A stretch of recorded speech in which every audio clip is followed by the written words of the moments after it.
Welcome to Choice Classic Radio, where we bring to you the greatest old-time radio shows. Like us on Facebook, subscribe to us on YouTube, and thank you for donating at choiceclassicradio.com.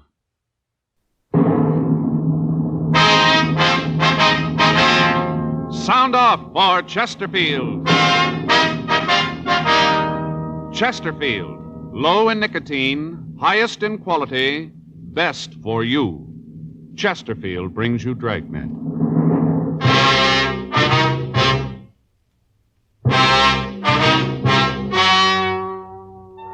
Ladies and gentlemen, the story you're about to hear is true. The names have been changed to protect the innocent.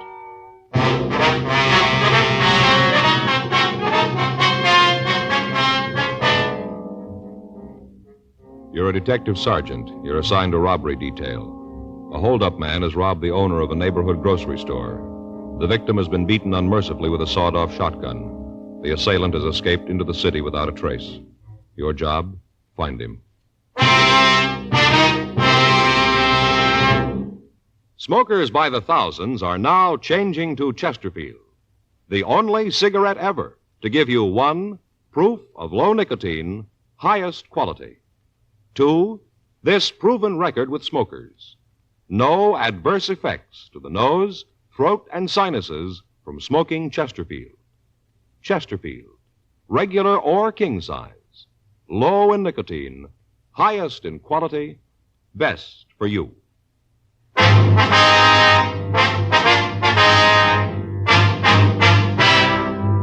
Dragnet, the documented drama of an actual crime. For the next 30 minutes, in cooperation with the Los Angeles Police Department, you will travel step by step on the side of the law through an actual case transcribed from official police files. From beginning to end, from crime to punishment, Dragnet is the story of your police force in action.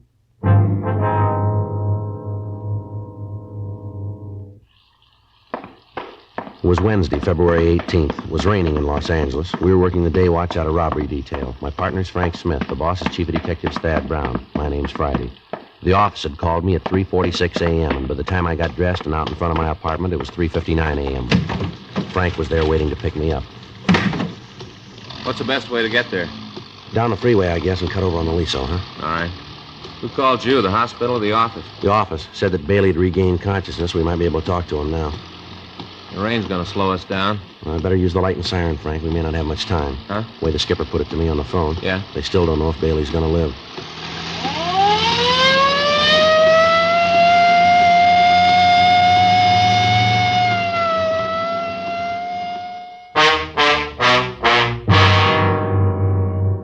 Raymond Bailey was 62 years old. He owned and operated a small neighborhood grocery store on the corner of Whitman and Beacon Streets. 2 days before, on Monday night, a man had entered the store and at the point of a sawed-off shotgun had robbed Bailey. After emptying the cash register and the safe, he'd slugged the elderly man with the barrel of the gun and he'd fled. Bailey had been rushed to Georgia Street Receiving Hospital and then transferred to the county hospital for treatment. For the past 2 days, he'd been under heavy sedative and he'd been in a coma. He was suffering from a skull fracture, cuts, and bruises. His condition was listed as critical, and we'd left word to be called the minute he regained consciousness. 4:26 a.m. We got to the hospital. We went up to the 4th floor. We met and talked with the doctor who'd been taking care of Bailey. He told us that the patient had just been given another shot to ease the pain and that he'd probably drop off to sleep. We went into the hospital room and walked over to the side of the bed. It was a few minutes before the old man started to talk. I'll tell you what I remember. All seemed kind of far away, like I read about it in a book. Not like it really happened to me. All right, sir, if you just tell it in your own words, if you can. What time is it? It's 4:45, Mr. Bailey. Who's that? I'm Frank Smith. Oh, you a policeman, too? Yes, sir. Oh, 4:45, huh? That day or night? It's in the morning, sir. I sure been out. If you'd tell us what happened, sir. How many of you are there in here? But just the two of us. Yeah, way they got my head all bandaged, can't see. Say, officers. Yes, sir? Doctor said this is Wednesday. Is that true? Yes, sir, that's right. Wednesday the 18th. I can't figure where the time's gone. It can't be Wednesday. Why do you have to agree with him? Why don't you tell me for true? Well, sir, you've been asleep for a couple of days. Really? Yes, sir. Been pretty sick, huh? That's what they tell us. Mm-hmm. Seems like every time I turn around and give me another shot. takes the pain away, but makes everything seem so far away, like nothing was really happening to me. Yes, sir, we understand. Think you could go on with the story? Oh, yeah. This fella came in Monday night. It was raining. Wasn't much business. I was figuring on closing when he came in. Took one of the carts and started to pick up stuff off the counter. Yes, sir. Well, the fella picked up a lot of stuff. Had a shopping bag with him, hung it on the cart. I figured that I'd have to check the bag when he got the check stand. We had a lot of shoplifting lately. I see. Well, after he looked the store over, he came up to the check stand. I checked out the stuff he had. Came to over $5. Oh, picked out all kinds of things, most of them imported. I see. These were all groceries, were they? Yes, I had the stuff, and it come to a little over $5. Oh, I got exactly how much. A little over $5. All right, sir. After I got everything all totaled up, well, I asked him if I could put it in a shopping bag for him. I didn't want to come right out and ask to see in it. After all, he might have just moved in the neighborhood, and I haven't got that many regulars that I can insult him. Yes, sir. That's when he pulled the gun. Pulled it right out of the shopping bag. Now, you saw that it was a shotgun, did you? Yes, sir. Barrel was short. I guess it'd been sawed off. Mm-hmm. He pointed at me and told me to give him the money in the cash register. All right, sir. And he told me to lay down on the floor and stay there for 5 minutes and not to move. Mm-hmm. I was going to do it. I wasn't going to give him any trouble. Money doesn't mean that much to me. You get to be my age, 62, and it's more important that you're alive than how much money you got. Yes, sir. A lot more important. Yes, sir. Well, I was just going to do like you said when Mrs. Colton came in the store. She's one of my regular customers, you know. I see. She saw the fellow with the gun, and she let out a scream. I tried to tell her to keep quiet, but before I could say much of anything, the fellow turned around and hit me with a gun. Oh, I say, hit me just about as hard as he could. I kind of remember the sirens coming, but after that it's kind of hazy, like it didn't really happen to me, like I read about it. I see, sir. Now, can you tell us what the man looked like? Yeah, I guess I can. But before I do, though, Yes, sir. would you tell me what time it really is? Well, right now it's 4:50, Mr. Bailey. 4:50 a.m. Wednesday morning? Yes, sir, that's right. I don't think it's very nice, you fellas, to play a joke like this on an old man. Seems like you could be honest. If I had my watch, I could tell myself. Well, we're telling you the truth about the time, Mr. Bailey. It's 4:50. All right, then you have your little joke, but I don't think it's funny at all. Now, sir, can you tell us how old the man was? About 24, 26. I see. How tall was he? Tall as me. I can remember because I could look right over straight at him. That'd make him 5'8". Yeah, right about that. Was he heavy or slight? I couldn't tell too well. He had a big overcoat on. How about his coloring, his complexion? Oh, he's dark complected, had dark eyes. Do you remember what the color of his hair was? Well, I could just see at the temples. It was black. Yeah, he had this hat on, hat pulled down. Uh-huh. Was he clean shaven? Yes, he was. I'm sorry to have to ask you all these questions, but we have to get to the bottom of this. Did he have any marks or scars? Yes, sir. He had a little mole on the side of his nose. Just a small little one. Which side of his nose, would you remember? Well, when he was facing me, it was on the left, so that'd be on his right. Yeah, that's right, on the right side. I hope we're not tiring you too much, but was there anything different about the way he talked? An accent, something like that? No. Say, how about the things he picked up? You get any fingerprints from him? No, sir. He must have taken all the groceries with him. Would you know the man if you saw him again, Mr. Bailey? You just bet I would. I'd remember that face till my dying day. I won't ever forget it. Think you've ever seen this man before? No, sir, never did.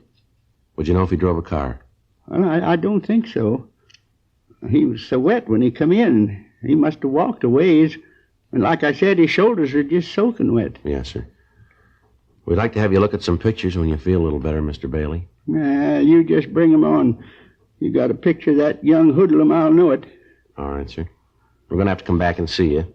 You ought to try to get some sleep now. We appreciate your cooperation here. Well, I suppose I should. Last couple of minutes, you fellas been getting a little further away from me. Seems like none of this is happening to me, just like I'm dreaming it. Well, we'll be back to see you, sir. Is there anything you need? No, sir, not a thing. All right, fine. Thanks very much, and you get some rest now. Yeah, I'll try. Hey, one thing you could do for me. What's that, sir? Would you ask the nurse to come by? I think the joke is funny, but you fellas carried it on too far. I'd like to know what time it really is.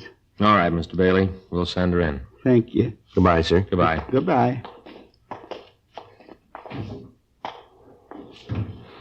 Pardon me, nurse. Yes? What if you check Mr. Bailey in there? He'd like to know what time it is. He's been asking the same question the last 2 days. He won't seem to believe any of us. Mm-hmm. But you know where you could find Dr. Cardell? Yes, sir, just down the hall, 2 doors past the turn. Thank you very much. Sure like to find out when we'll be able to look at those mug shots. Yeah, it's got a good description. Gonna make it easier. Yeah. I guess this is it. 2 doors past the turn. Yeah. Come in. Sorry to bother you again, Doctor. That's all right. What can I do for you? We were wondering when it would be possible for Mr. Bailey to look at some pictures for us. I mean, when he's well enough. Well, with the way he's been reacting to treatment, he'll live. Yes, sir. But you saw the bandage. Yes, sir. He's totally blind.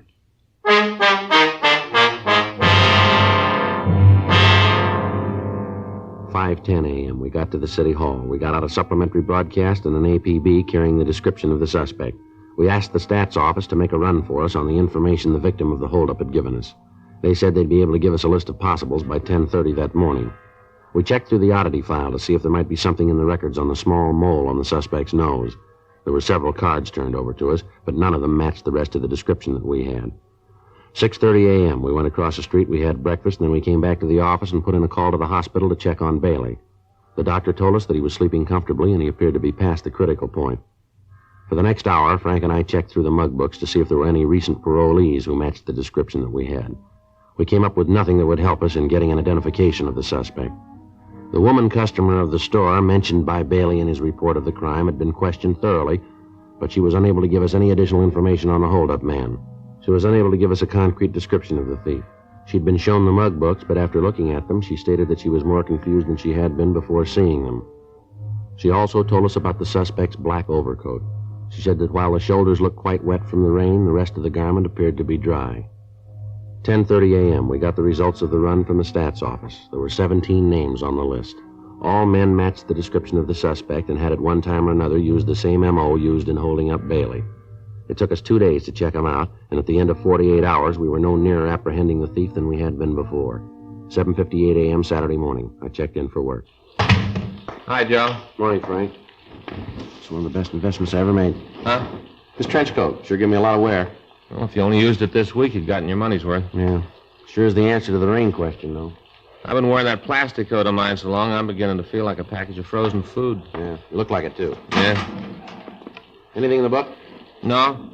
I talked to Stoner this morning, thought for a minute he had something for us. What's that? Well, I picked up a kid down on 7th yesterday. Tried to heist a liquor store.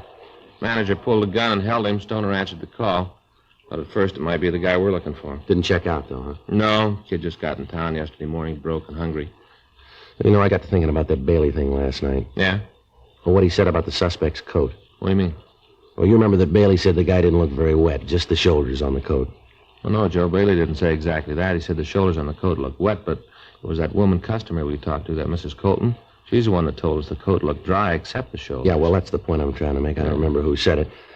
But if just his shoulders were wet, the way the rain was coming down out there, he couldn't have walked far and come in out of it that dry, could he? No. There's no bus or streetcar lines within 6 blocks of Bailey's store. We know he doesn't live close to the store. He had to come in a car. Nobody saw one, though. Yeah. Yeah. Well, it's happened before. I guess it's the same thing you're thinking, huh? Well? Could have took a cab, huh? Maybe.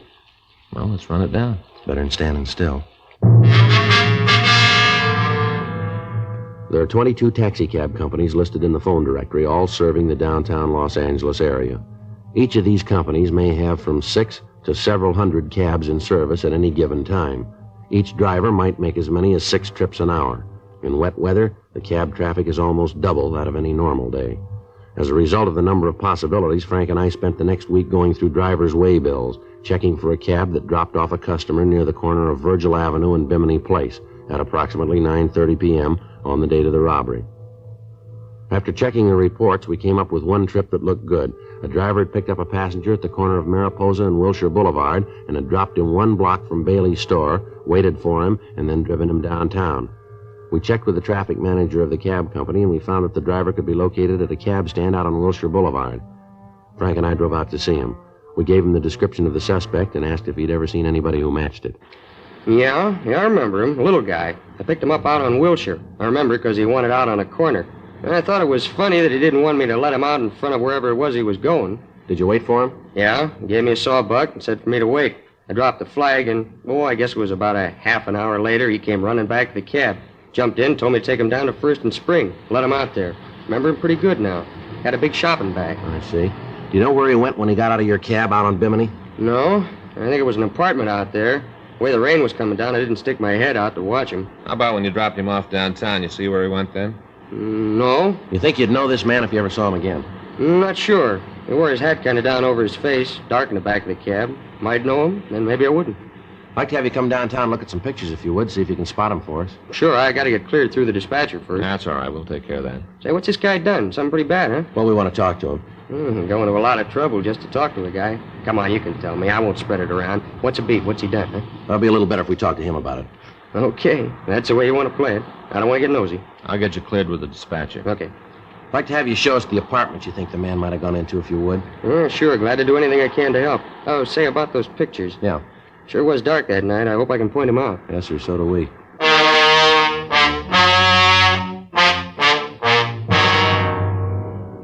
We took the cab driver downtown, and he went through the mug books, but he was unable to come up with an identification. The neighborhoods where he'd picked up the suspect and where he'd dropped him off were checked. None of the people in the vicinity could tell us anything. The usual channels of information were checked, but they yielded no new information. It had been 10 days since the holdup, and we were no nearer to finding the suspect than we'd been the day after the robbery. Another week passed without results. The thief had dropped from sight. We still had no idea where he was. On Tuesday, March 10th, we got the answer. Hot shot, I'll get it.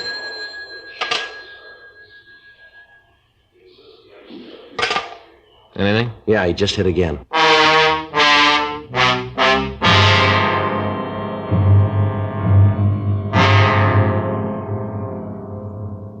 The description in the M.O. the thief had used was the same as he'd employed in holding up Bailey. During the following 3 days, he hit 3 more times. Each time he got away without a trace. From the information we were able to get, it became apparent that he was using taxicabs to get to and from the scene of the holdups. We checked the cab companies and got their full cooperation. They agreed to help us as much as they could, but explained that with the tremendous volume of business that they handled each day, it would be almost impossible to check every passenger that the drivers carried. We got out printed descriptions of the suspect, giving detailed information of the hat and the coat that he wore, the shopping bag that he carried, and the fact that he asked the drivers to wait for him. Another week passed without results. The bandit had stopped operating. Thursday, March 19th, 3 additional teams of men were assigned to the case, and a rolling stakeout was set up in the general area where the holdup man had been working.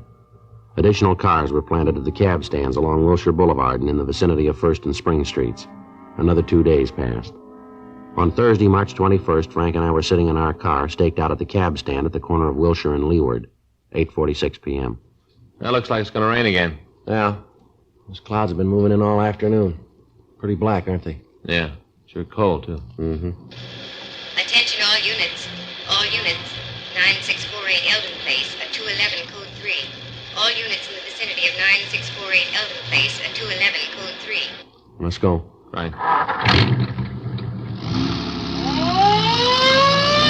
Couple blocks over. Yeah. Well, this is 9400. Should be 2 blocks down from here. Right. Better hold it. There's a cab headed this way. You see who's in it? No, he's pulling over to the other side. I'll take a look. Yeah, might be. You want to check it? Yeah. All right, I'll swing around. The cab's taking off. You see it? Yeah, he's up ahead, just turning off on Wilson. See him? Yeah, I hope we don't lose him. There's only 1 man in the back seat. You get a good look at him when we pass? Not too good, no. Hat pulled down. That's about all.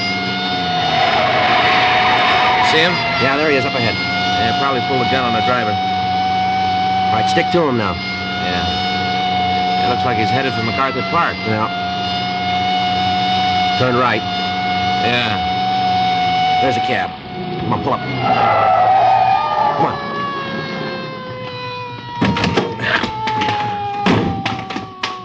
I couldn't stop. He said he'd kill me if I did. He had the gun pointed right at me. You see where he went? Yeah, he ran over there in the park. Good, I'll check it. I didn't know what it was all about. He said if I didn't keep driving, he'd kill me. It's all right. You stay here. I'll be right back. Yeah, sure. Joe? Yeah. You see him? No, he got away. Maybe we got something to go on. Yeah? He dropped his shotgun.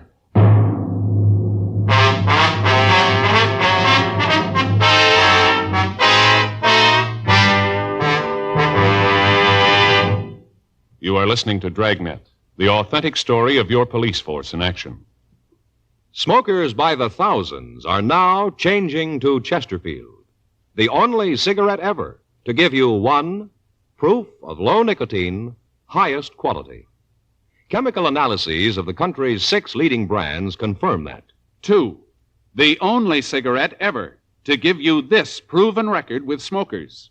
Again and again, over a full year and 1/2, a group of Chesterfield smokers have been given thorough medical examinations. The doctor's reports are a matter of record. No adverse effects to the nose, throat, and sinuses from smoking Chesterfield. A responsible independent research laboratory supervises this continuing program. Chesterfield, the only cigarette ever with a record like this. Chesterfield, best for you.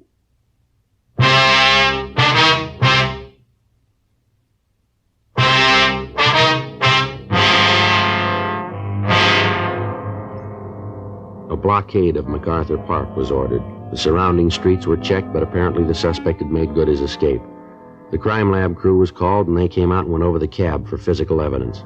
In the back seat of the cab, we found the shopping bag that the thief had carried. It was a plain brown paper bag with heavy cord handles. There was no way of tracing it. In the bottom of the bag, under several cans of food, there was a sales slip with a penciled notation. One of the prices that had been rung up had apparently been wrong, and after the total had been made, a credit to the customer had been deducted. There was no market name on the slip and no address, just the penciled notation. The shotgun and the cans of food were checked for fingerprints, but those that were found were so badly smudged that they were useless. The serial number was checked with gun records, and we found out that the gun had been reported stolen 3 months previously. We went out and talked to the man who'd made the report, but he couldn't help us. Lieutenant Lee Jones made photographs of the serrated edge of the sawed-off barrels, and they were booked as evidence. We checked at the store that had been robbed, but they told us that the sales slip wasn't theirs. Monday, March 23rd, we started out to find the store that had made out the slip. We checked all of the smaller grocery stores in the area where most of the cabs had been picked up. It took us the better part of 3 days. On Wednesday afternoon, we stopped at a small delicatessen at the corner of 3rd and Leeward Streets. The manager there told us that he didn't recognize the slip, but he said that it could have come from their cash register. He asked us to wait while he called his wife. She came over to the store, and we showed her the receipt. Yeah, that's one I made out. The customer bought 4 cans of tomato sauce, and I made a mistake on the register. I overcharged him a penny on each can. He noticed that he made quite a scene. It was pretty embarrassing. I apologized, and I gave him a credit. Do you know the man? Yeah, he comes in quite often, once, twice a week. Does he live in the neighborhood, would you know? No, I can't tell you that. He just comes in, then he leaves. Do you know his name? No, I don't. He drive a car? I've never seen him in a car. He usually walks in, gets what he wants, and then walks out. Do you ever come in with anybody else? No, he's always alone. And you don't know if he lives around here, huh? Well, I told you no. What's he done? What's this all about? We want to talk to him, ma'am. When do you think he'll be back? Well, let's say this is Thursday. Might be in this evening, maybe tomorrow. What times do you usually come in? Mostly in the late afternoon or early evening. Is there something I can do? Do you have a message I could give him? No, ma'am. We'll give it to him.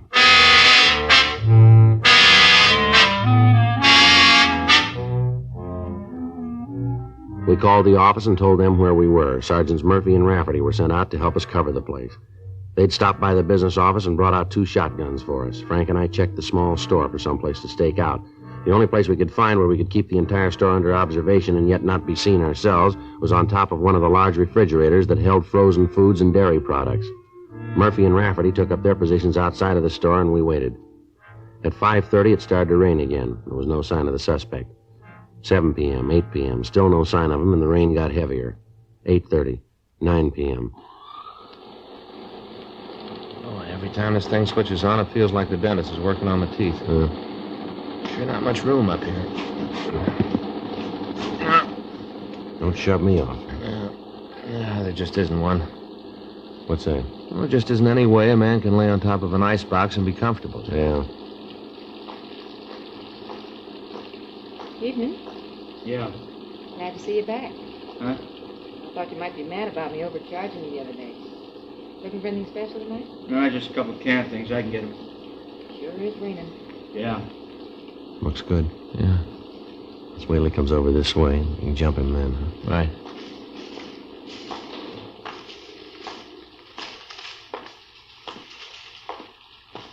All right, now. Hey, what's going on? Watch it, Joe. Let's go. There he goes. All right, police officer, hold it up. He isn't going to stop, Joe. You see Murph and Rafferty? Yeah, they're across the street. Looks like he's going in that apartment. Come on. All right, take it easy. He should be in there. He is. All right, cover me. Right. All right, give it up, mister. Get away from me, cop! You come after me, I'll kill you! Come on downstairs. You're going to save yourself a lot of trouble. You okay, Joe? Yeah. He's still alive. You want to call the ambulance? Yeah. Who told you? Who tipped you off? You did. I never talked in my life. I wasn't even worried. You were once, fella. What about it? 4 cents.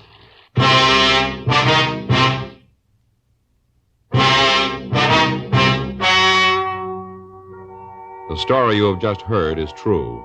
The names were changed to protect the innocent.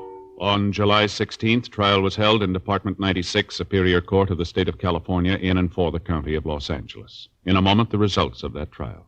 Now, here is our star, Jack Webb. Thank you, George Fenneman. I only need 7 seconds to tell you why you should be smoking Chesterfields. Chesterfield is low in nicotine, highest in quality. Best for you. I'd like you to try them. Regular or king size? Chesterfield.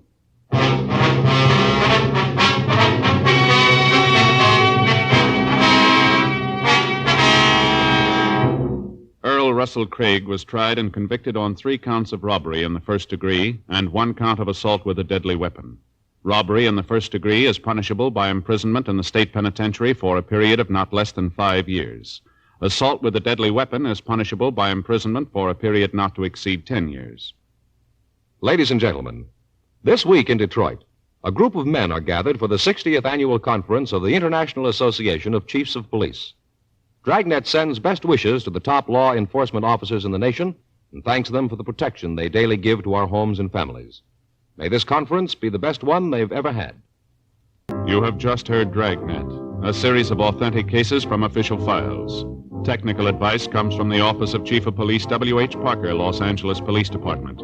Technical advisors, Captain Jack Donahoe, Sergeant Marty Wynn, Sergeant Vance Brasher. Heard tonight were Ben Alexander, Ralph Moody, Lillian Bayev, Jack Crucian.